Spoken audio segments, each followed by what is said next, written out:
So good morning, engineering buddies. Here we go again on another day, another set of examples here in engineering mathematics. So plain geometry pa rin tayo, and now we are in regular polygons, no? So let's answer this. Let's continue solving problems.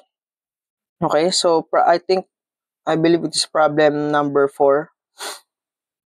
Okay. The sum of interior angles of a polygon is 540 degrees. Find the number of sides. So dito tayo sa lumabas ng ECE March 1996 daw. So ito ay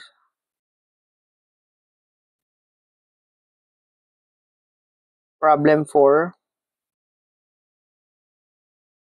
So ang formula for finding the sum of interior angles of a polygon is given by the formula sum of interior angles is equal to n minus 2 times 180. Whereas the n is the number of sides. So dito, given yung sum of interior angles sa 540 degrees, hinahanap number of sides. So parang ganyan lang siya, 9n minus 2, 180. So, shift solve na yan, no? Yan, makakuha tayo ng value ng n, or number of sides.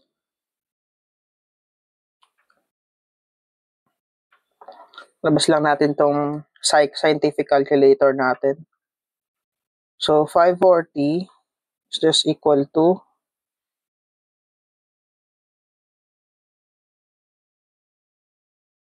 so, x is equal to 5. N is equal to 5. Yun yung number of sides natin.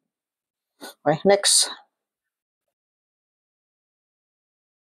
Problem 5. Sum of interior angles of a polygon of n sides is 1080. Find the value of n. So, ganyan lang din naman. N minus 2 is equal to 180 pa din. So, 1080 degrees is just n minus 2, 180. So, makakuha tayo ng value ng n, number of sides. So, pag nakakita kayo ng mga this type of problems sa board exam, so, pamigay na siya, no? Ibig sabihin, kayang-kaya na natin siya i-solve.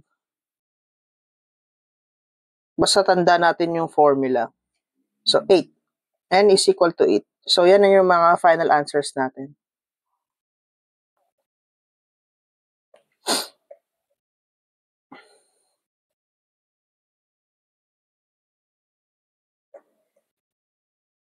Yan.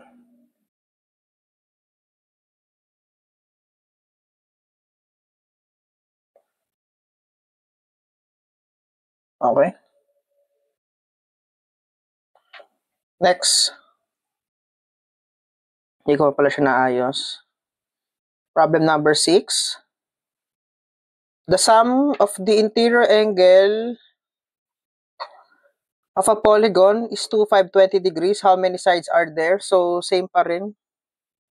So, problem number 6. So, sum of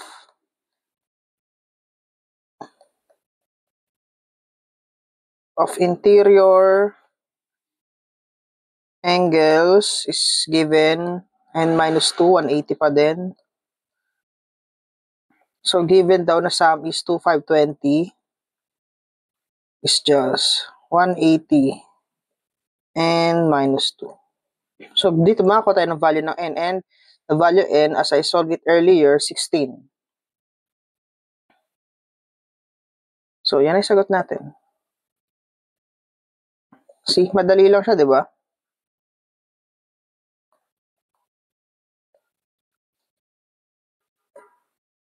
N is equal to 16. Okay, next problem.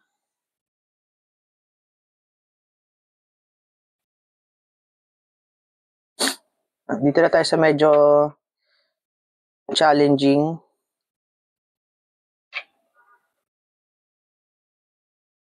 I believe problem number 7 tayo.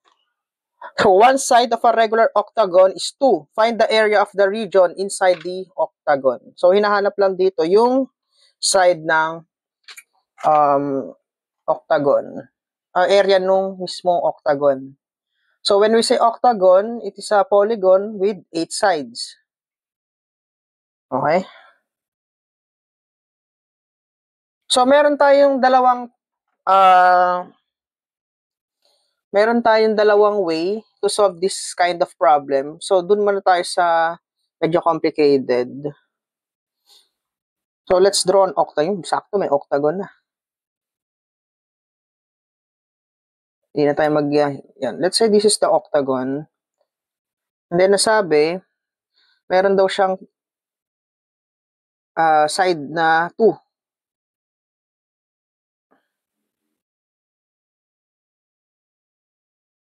Ng 2 yan. So, para ito mo, find the center, tapos mag-ano ka,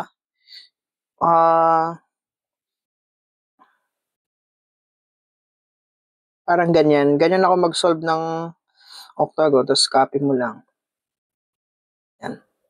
Para kang gawa ka ng pizza. Mag-cut ka ng ganyan. Then, let's call this angle theta. Ayan. Okay. Tapos, kapag in-isolate natin itong triangle na yan, yung nabuo, balik rin natin. Yan. Kapag na-isolate mo siya, diba ganyan yan eh. Yan. So, ito, tatandaan nyo lang, baka malito kayo, itong triangle na to is just come from here. Yan yan ah.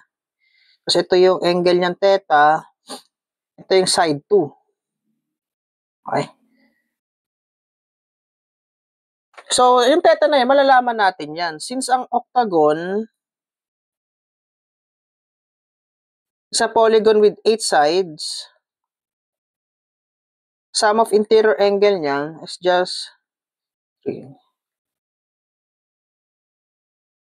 So, 45 degrees.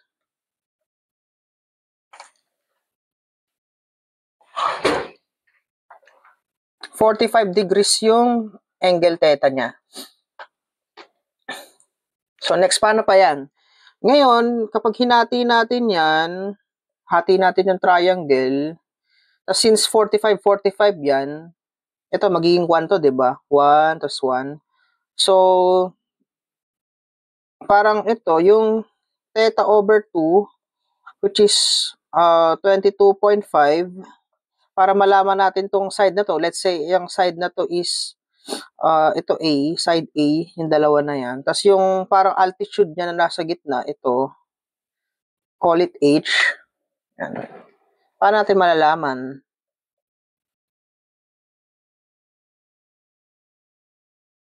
Pwedeng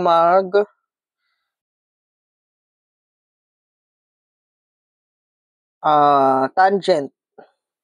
Tangent ng 22.5 is just opposite 1 over adjacent, which is the H. Yan.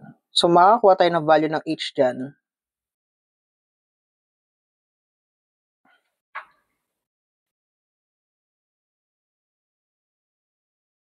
Which is a value ng H is 1 over tan 22.5. 2.4142. So, 2.4142. Next, may H na tayo, may base na rin. So, makakuha tayo ng area na triangle na dyan. Area nung triangle is 1/2 base times height. So, 1/2. Yung base niya is 2. Yung altitude niya na H, itong 2.4142. Yan. So, yan na pala yun. As is na pala kasi maka-cancel to. So, 2.414. Tapos, yung area ng octagon is just simply 8. Since 8 na triangle lang mabubuo mo dyan, kapag binuo mo pa yan, yan, makakuha ka ng ganyan. Parang ganyan siya. Yan.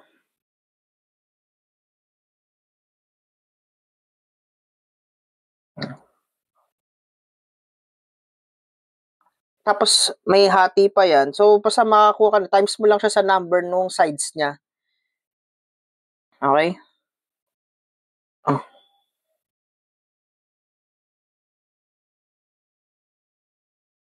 Basta yung area ng triangle, times mo lang sa number of sides niya, times the area of triangle, which is 8 times 2.4142, suma. 8 times 2.4142 is 19.3136 units square. O square units na lang. Yan yung final answer natin. Okay.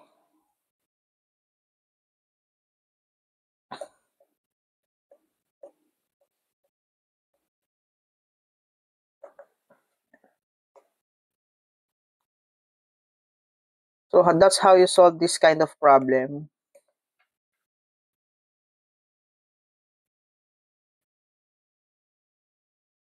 So, para ang technique ulit, para makakasolve kayo ng mga ganyang regular polygon, divide it into triangle, find the interior angle, yan ang theta, and then, yun. Meron tayo dito sa mga tinatawag pa na apotem. So, dito nyo siya maano. So, yan. Yan to. Ito yung parang hinanap natin na altitude kanina. Ito yung apotem. Yan. Radius of the inscribed circle or apotem.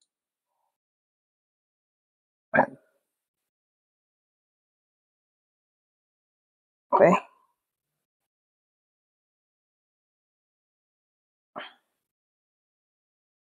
So sabi ko sa inyo, meron pang isang way para solve tong gantong problem na hindi ka na magpapakahirap ng ganyan. So, in plain geometry, meron pa tayong formula. Please take note of this. Area of any regular polygon is given by the formula area of any regular polygon designated by A is equal to S squared N over 4 tan 180 over N. Whereas the N is the number of side, S is the value ng side. Okay? So dito, ang value ng side natin is 2, di ba? So ito, 2 squared, tapos yung number of side na 8, all over 4 tangent 180, all over number of sides ulit 8. So yan, makakuha tayo ng final answer dyan. So powerful ang formula na to, yung S squared N over 4 tan 180 over N. Gamit na gamit siya, guys. Para hindi na kayo magpakahirap gumawa ng sinabi ko. Pero pwede naman yan. Nasa kayo bahala kung anong gusto nyong gamiting way. That you will arrive on the same answer.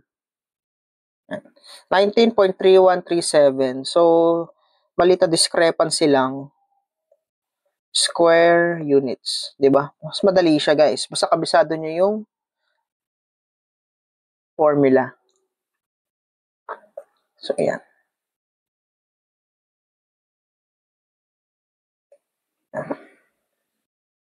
So, yeah, that's how you solve this kind of problem. Yeah. Okay, so for more engineering tutorials, please like and subscribe to my YouTube channel and hit the bell button para updated tayo sa mga future pa nating tutorial. So, meron pa tayong couple of problems in plane geometry under polygons, no? So, yan, let's keep learning pa din, engineers.